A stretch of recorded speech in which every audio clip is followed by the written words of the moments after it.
श्री सद्गुरु महाराज की जय। महर्षि मिहि सत्संग सुधा सागर से परमाराध्य गुरुदेव का आशीर्वचन। प्रवचन संख्या 20। अंतर ज्योति की खोज। प्यारे लोगों, सब आंख बंद करके देखते हैं तो अंधकार मालूम होता है। संतों की वाणियों में यह है कि तुम्हारे शरीर के अंदर अखूट अघट भंडार हैं। इसमें प्रकृति के सब रूपों और उसके सब विभागों के सहित परमात्मा भी हैं। उन सबको अपने अंदर पहचान सकते हो, किंतु जब तुम्हारे अंदर में अंधकार है तब तुम क्या देख सकते हो?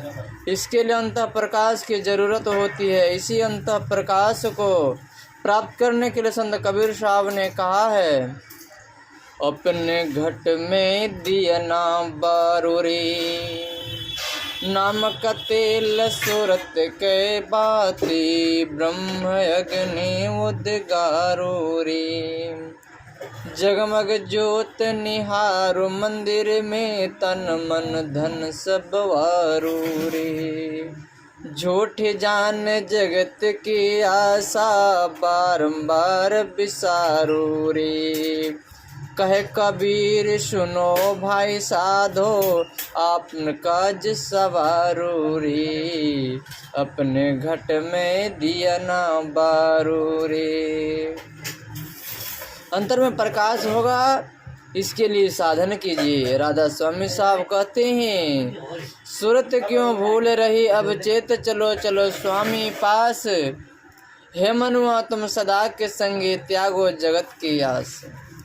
हे इंद्रियन तुम भोग दीवानी क्यों फंसो काल की फांस, जल्दी से अब मुख को मोड़ो अंतर अजब विलास।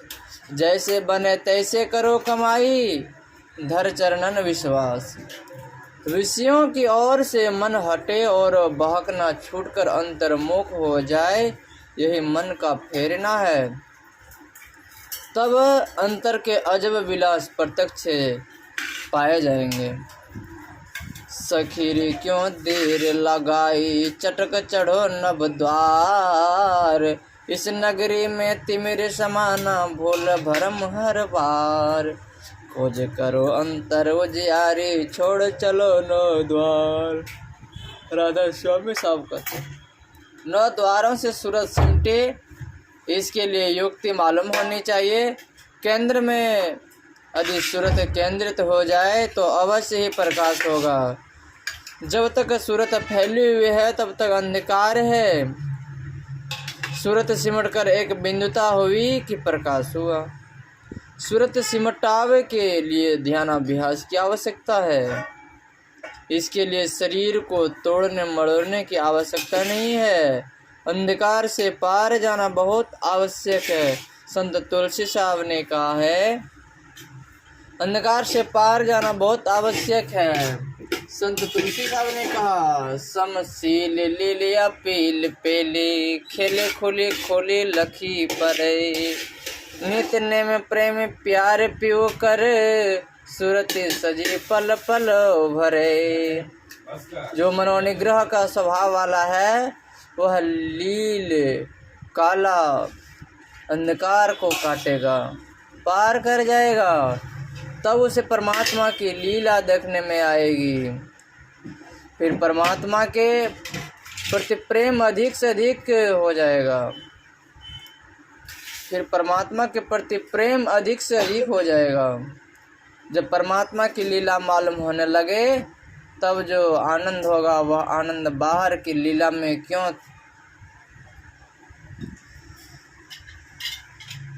तब जो आनंद होगा वह आनंद बाहर की लीला में क्या थोड़ा भी हो सकता है? कदापि नहीं। साधक उस ब्रह्म लीला को शरीर और संसार को भूलकर देखता रहेगा। अंदर में अवश्य प्रकाश है।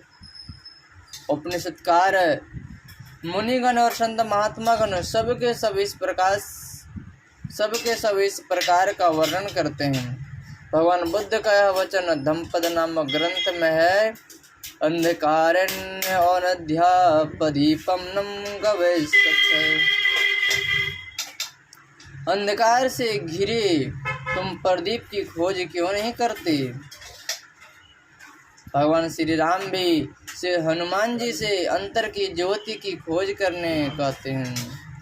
बहु शास्त्रे कथा कंथारो मंथन वृथेव किम अन्वेष्टव्यम प्रयत्न मारुते ज्योतिरांतरम। मुक्ति को उपनिषद में है। अर्थात बहुत से शास्त्रों की कथाओं को मथने से क्या फल। हे वायुसुत, अत्यंत यत्नवान होकर केवल अंतर की ज्योति की खोज करो। यह वचन मिथ्या नहीं है। ये बातें उनके लिए झूठी है जिनको परमात्मा पर विश्वास नहीं और संतों की सत्यता पर विश्वास नहीं, किंतु जिनको ईश्वर पर विश्वास है और संतों की सत्यता पर विश्वास है, उसके लिए अंतर ज्योति होने के विषय में अविश्वास की कोई बात नहीं है। बाबा नानक कहते हैं, अंतर ज्योति भय गुरु साखी चिन्ने राम कर्म। लोग सदग्रंथों की गवाही देते हैं, किंतु वे कहते हैं कि अपने अंदर में प्रकाश हुआ, यह गुरु की साक्षी है। जिनको अंतर में प्रकाश मालूम पड़े उनको अविश्वास कैसे होगा। और जो श्रद्धालु हैं वे संत वचन पर ही पूर्ण विश्वास कर लेते हैं कि संतों के वचन ठीक है। परंतु जो विचारवान श्रद्धालु एवं अच्छे साधक भी हैं, वे तो विचार से, श्रद्धा से और साधन से तीनों तरह से अंतर के प्रकाश का विश्वास करते हैं। ज्ञान के साथ श्रद्धा और श्रद्धा के साथ ज्ञान चाहिए। ज्ञान हो, श्रद्धा नहीं हो तो उसकी स्थिति नहीं होगी। वे तर्क वितर्क में किधर से किधर बह जाएंगे।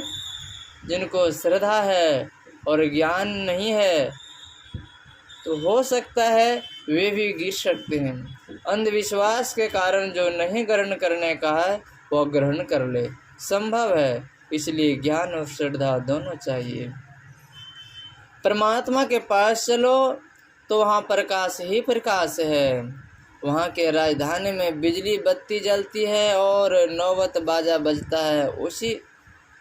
यहाँ के राजधानी में बिजली बत्ती जलती है और नौबत बाजा बजता है। उसी प्रकार ईश्वर के दरबार में बिना बिजली के प्रकाश और बिना लौक के अंतर के ही वहाँ पर नौबत बाजा बजता है। इस चर्म दृष्टि और कर्ण से उसे नहीं देख सुन सकते। रोशनी के ऊपर लाल या हरा शीशा रहने से शीशे के रंग की रोशनी मालूम होती है, किंतु उस शीशे के आवरण को हटाकर देखने से रोशनी का शुद्ध रूप देखा जाता है। उसी तरह स्थूल से दृष्टि छुड़ाकर केवल दृष्टि रहे तो अंत प्रकाश देख सकते हैं। यह दृष्टि साधन से होगा। अंतर ज्योति के विषय में संतों ने बहुत उपदेश किया है। दृष्टि वहाँ तक जाती है जहाँ तक दृश्य है। जहाँ दृश्य नहीं है वहाँ के लिए शब्द साधना कीजिए। यह शब्द साधना कैसे मिलता है इसके लिए उपनिषद में लिखा है, बीजाक्षरम परम बिंदो मनादम तस्य परे स्थितम सशब्दम चाक्षरे क्षीणे निशब्दम परमम पदम। ध्यान बिंदु उपनिषद में है। अर्थात परम बिंदु ही बीजाक्षर है, उसके ऊपर नाद है। नाद जब अक्षर अनास ब्रह्म में लय हो जाता है तो निशब्द परम पद है। बिंदु ग्रहण होने से सूक्ष्म नाद की पहचान होगी। अंधकार में भी शब्द सुन सकता है, किंतु केंद्रीय शब्द पकड़ने में उसे मुश्किल होगी। इसलिए सूक्ष्म में प्रवेश करके शब्द पकड़ने के लिए ऋषियों तथा संतों ने कहा है। दृष्टि योग ऐसा हो जिससे एक बिंदुता प्राप्त हो जाए। इसके लिए 3 प्रकार से दृष्टि साधन या दृष्टि योग होता है। अमा दृष्टि, प्रतिपदा दृष्टि और पूर्णिमा दृष्टि।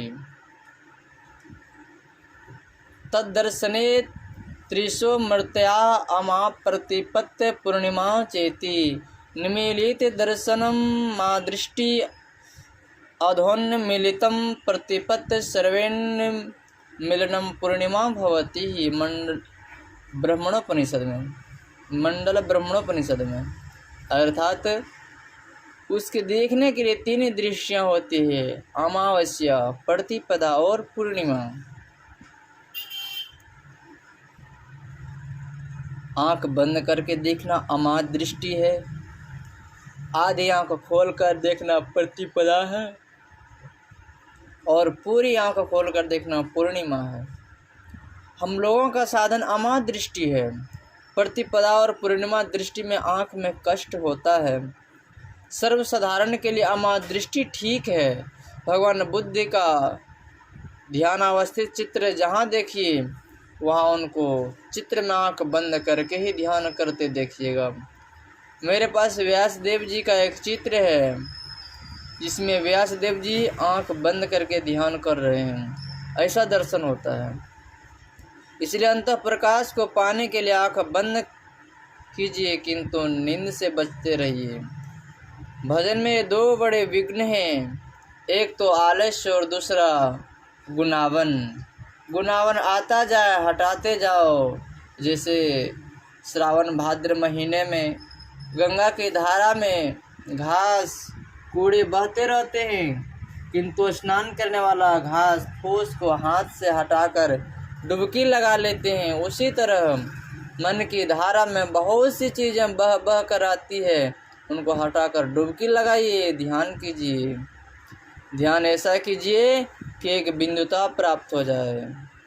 यदि आप कहें कि एक बिंदुता से परमात्मा को क्या संबंध है, तो गीता में भगवान श्री कृष्ण ने उस बिंदु रूप को परमात्मा का रूप बताया है। कविम पुराण मनुष्य सितारमणोरमण्याम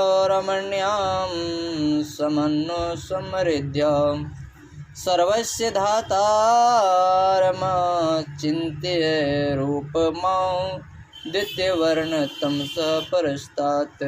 गीता अध्याय 7 श्लोक 9 में।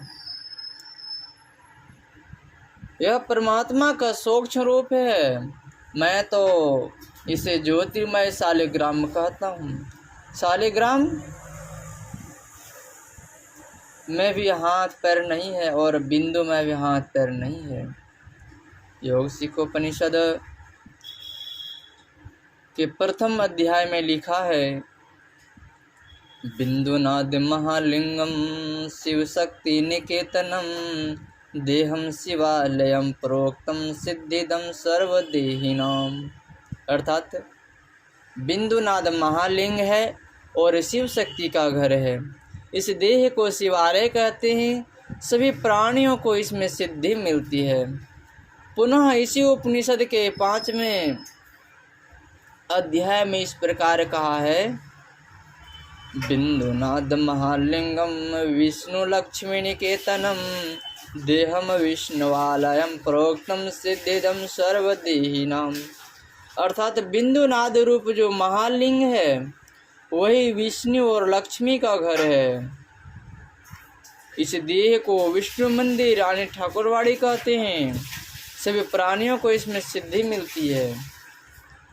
इस बिंदु का दर्शन हो, मन टिक जाए तो कहना है क्या।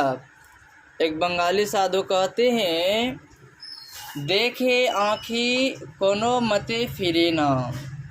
जिसको ईश्वर के अनुरनियम रूप का दर्शन होता है वह ब्रह्मनाद को ग्रहण करता है तथा ब्रह्मनाद को ग्रहण कर परमात्मा को प्राप्त करता है।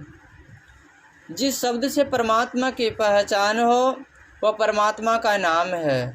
परमात्मा के नाम वर्णात्मक और ध्वन्यात्मक दोनों प्रकार के हैं। जागृत में वर्णात्मक नाम का जप होता है। जागृत, स्वप्न और सुषुप्ति तीनों अवस्थाओं को छोड़ने पर वर्णात्मक नाम का जप नहीं हो सकता। तब ध्वन्यात्मक नाम का ध्यान होगा।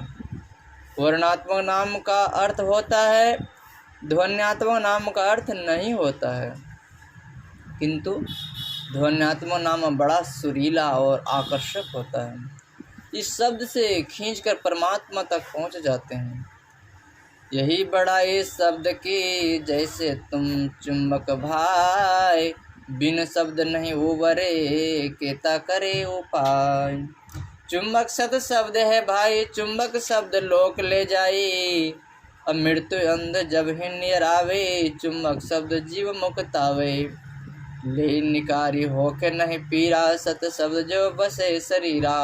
दरिया साहब बिहारी वाले कहते हैं, कोई उपासक गणपत्य, कोई शिव, कोई शैव, कोई शाक्त, कोई सौर तथा कोई वैष्णव होते हैं। इनमें किसी एक को विशेष और दूसरे को न्यून बतलाना ठीक नहीं।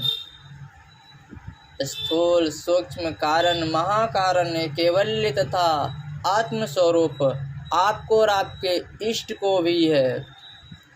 शुद्ध आत्म स्वरूप सबका एक है। अपने इष्ट के सब रूपों का दर्शन कीजिए, तो आपकी भक्ति पूरी होगी, चाहे आप जिसकी भी भक्ति कीजिए। इन दर्शनों के लिए आपको अंतर्मुख होना ही पड़ेगा, तथा अंतर्मुख होकर आपकी उधर गति हो, इसके लिए ब्रह्म ज्योति और ब्रह्मनाद का सहारा लेना पड़ेगा।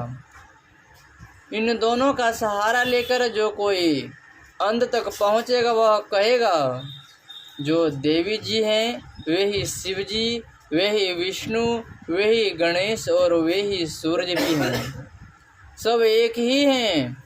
इसलिए ऐसा भजन हो कि अंत प्रकाश और अंतर्नाद का सहारा लेकर उनका आत्मस्वरूप को प्राप्त कर लें। तब उसके लिए गणेश, शिव, विष्णु और सूर्य सब एक ही हो जाएंगे। तो इस प्रकार अपने कल्याण के लिए सबको साधना करनी चाहिए। श्री सद्गुरु महाराज की जय। यह प्रवचन बिहार राज्य के भागलपुर जिला अंतर्गत ग्राम दयालपुर में दिनांक 11/5/1952 ईस्वी के सत्संग में हुआ था। श्री सद्गुरु महाराज की जय।